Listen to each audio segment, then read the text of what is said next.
Hello everyone, एक बार फिर से आपका स्वागत है हमारे इस चैनल पे। और आज हम आपके लिए लेकर के आए हैं फॉरेन पोर्टफोलियो इन्वेस्टमेंट का एक छोटा सा टॉपिक जो कि आपके लिए इम्पॉर्टेंट है अगर आप सिक्योरिटीज़ के बारे में पढ़ रहे हो या इन्वेस्टमेंट के बारे में पढ़ रहे हो। तो आज के इस वीडियो में हम जानेंगे फॉरेन पोर्टफोलियो इन्वेस्टमेंट क्या होता है, जिसको हम शॉर्ट में FPI कहते हैं।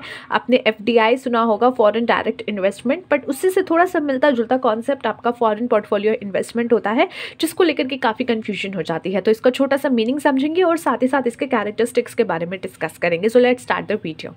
देखिए, फॉरेन डोमेस्टिक इन्वेस्टमेंट क्या होता है? जब बाहर की कंपनी, यानी कि हमारे देश की, लेट्स सपोज हमारे देश है, उससे बाहर की कोई कंपनी आकर के या इंडिविजुअल आकर के हमारे देश में कुछ एसेट्स खरीदता है और उसको जो है अपना यूज़ करता है ताकि रेवेन्यू जनरेट कराया जा सके, तो उसको कहा जाता है फॉरेन डायरेक्ट इन्वेस्टमेंट। यानी कि यहाँ पे कुछ एसेट्स को बाय किया जाता है। जब हम फॉरेन डायरेक्ट इन्वेस्टमेंट की बात करते हैं, वहाँ पे उनका ऑनरशिप को लेकर के थोड़ा इंटरेस्ट होता है, उनकी हिस्सेदारी होती है, उनको रेवेन्यू में जो है थोड़ा सा इंटरेस्ट होता है।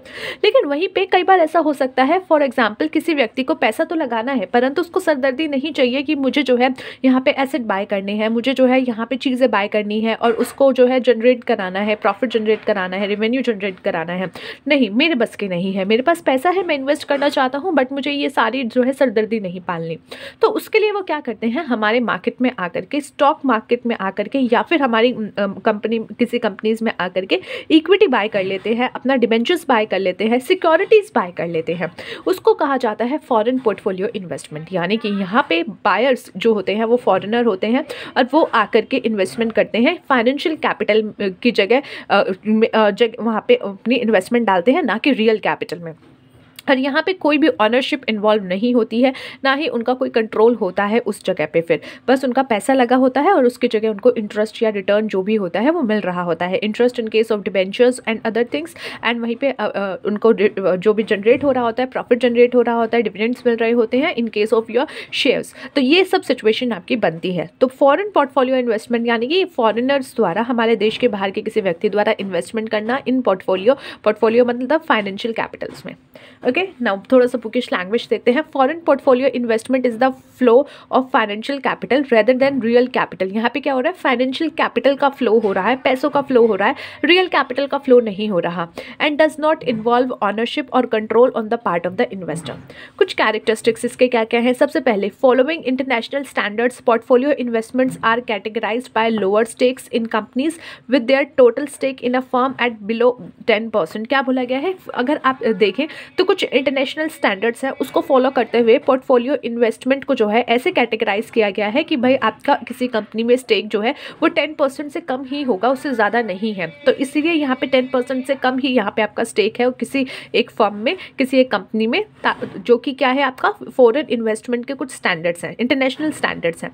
Typically of short term nature. ये क्या होता है? शॉर्ट टर्म नेचर होता है। अब FDI में क्या होता है, आपने एसेट खरीदी हुई है, तो आपने एसेट डाली है, तो आप ये थोड़ी ना सोचोगे कि आज मैंने मशीनरी खरीदी है, प्लांट एंड मशीनरी खरीदी है, काम शुरू किया है, अगले महीने अगर इसका अच्छा रिटर्न मिल गया तो मैं सब समेट के निकल जाऊंगा। No, you will not do that. But foreign portfolio investment में क्या होता है, पैसा डाला है, मार्केट ऊपर है, अच्छा है, कमा लिया, प्रॉफिट बुक करके आप निकल जाओगे। वहाँ पे आप लॉन्ग टर्म तक नहीं रहोगे। यहाँ फिर आप जो है लॉन्ग टर्म तक अगर रहना चाहते हो तो that is up to you. But यहाँ पे एक ऑप्शन भी आपके पास होता है कि आप शॉर्ट टर्म नेचर का उसको जो है पैसा लगा के निकाल के जा सकते हो। लेकिन वही आपका अगर FDI हो तो वहाँ पे आपको टिपिकली बहुत लॉन्ग टर्म जो है पैसा लगा करके जो है अपना फंसा करके रखना पड़ जाता है।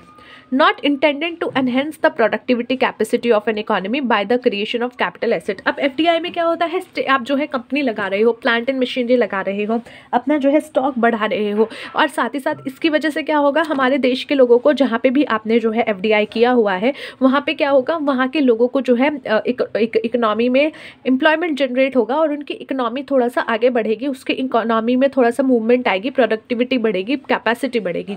बट यहीं पे FPI में क्या होता है, FPI में सिर्फ आपने पैसा डाला है, आपको उसको जो है इंटरेस्ट मिल रहा है, जो भी मिल रहा है उससे आप जो है कोई इकोनॉमी को कुछ क्रिएशन करके नहीं दे रहे हो, कैपिटल एसेट में आपने कुछ इन्वॉल्वमेंट नहीं किया है, तो इसलिए यहाँ पे प्रोडक्टिविटी नहीं बढ़ रही, कैपेसिटी नहीं बढ़ रही है प्रोडक्टिविटी की, और वहाँ पे आप ही का फायदा हो रहा है, कुछ इकोनॉमी को वहाँ पे जनरेट होके नहीं मिल रहा। so not intended to enhance the productive capacity of an economy by the creation of capital asset. Next is portfolio capital moves to investment in financial stock, bonds and other financial instruments. यानी कि जो portfolio का capital होता है, जो पैसा होता है, capital मतलब जो पैसा है यहाँ पे FPI के अंदर, तो वो portfolio का जो capital है वो कहाँ move होता है, वो जाता है investment में. investment पर कहाँ की investment? investment in financial stocks, stock की investment में, bonds में या फिर other financial institutions में, sorry instruments में. Okay, next is have their immediate effect on balance of payment or exchange rates rather than in production और income generation. यहाँ पे क्या होता है, यहाँ पे कोई आपका प्रोडक्शन नहीं होता है, इनकम जनरेशन नहीं होता, तो यहाँ पे सिर्फ और सिर्फ एक तरीके से क्या है, पैसा आया है तो वो इमीडिएट इफेक्ट हो जाता है एक बैलेंस ऑफ पेमेंट में या फिर आपका एक्सचेंज रेट में. वहाँ पे इमीडिएट इफेक्ट होता है. ऐसा नहीं कि अभी आपने लगाया है, हम वेट करें कि कब आप प्रोडक्टिविटी करोगे, कब रिवेन्यू जनरेट होगा, कब हमें कुछ मिलेगा और तब जा करके जो है एक तरीके से आपका इफेक्ट पड़ेगा हमारी इकोनॉमी पे. नहीं, यहाँ पे जो है आपने पैसा लगाया है उसका इफेक्ट आपका बैलेंस ऑफ पेमेंट पे इमीडिएट पड़ जाता है, एक्सचेंज रेट्स पे इमीडिएट पड़ जाता है. Not consider with either manufacture और गुड्स और विद प्रोविजन ऑफ सर्विसेज. यहाँ पे आपको बिल्कुल घंटा कोई फर्क नहीं पड़ता कि मैन्युफैक्चरिंग सर्विसेज या फिर गुड्स को लेकर के या फिर सर्विसेज के प्रोविजन को लेकर के अगर कुछ चेंज हुआ है किसी कंट्री में तो आपको प्रॉब्लम हो जाएगी. नहीं, अब लेट्स सपोज किसी कंट्री को जो है, किसी कंट्री के किसी पर्सन को, किसी बिजनेसमैन को इंडिया में आकर के कुछ सेटअप करना है, कोई बिजनेस सेटअप करना है, FDI में पैसा डालना है या फिर यहाँ पे FDI के तहत उसको जो है कुछ जनरेट करना है.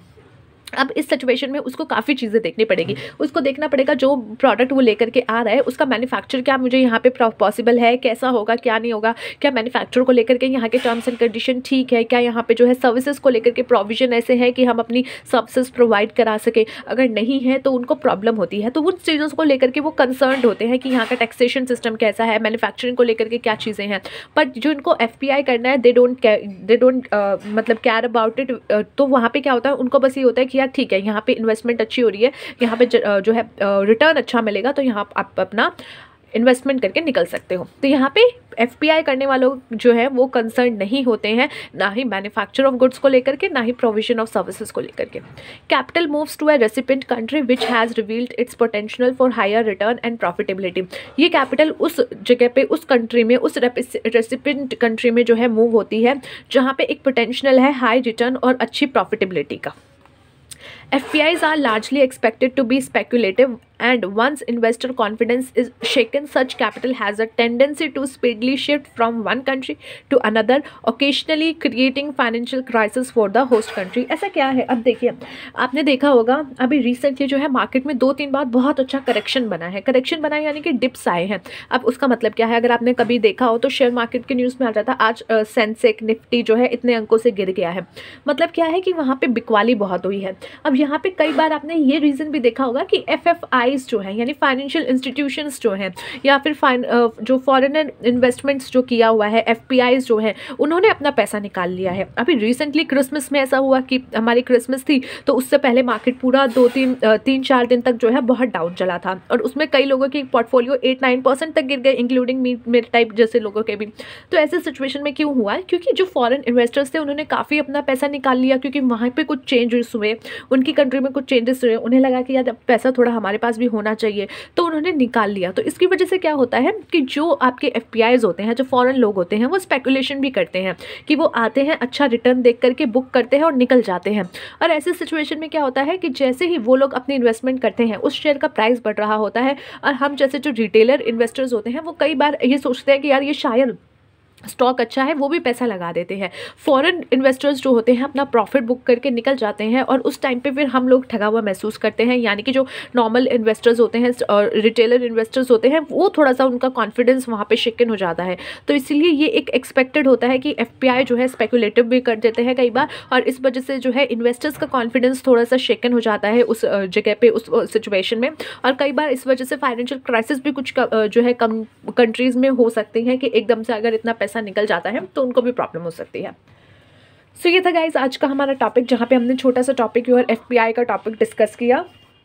आज के इस वीडियो के लिए इतना ही. Let's see you in the next video. Till then take care of yourself and take care of your health.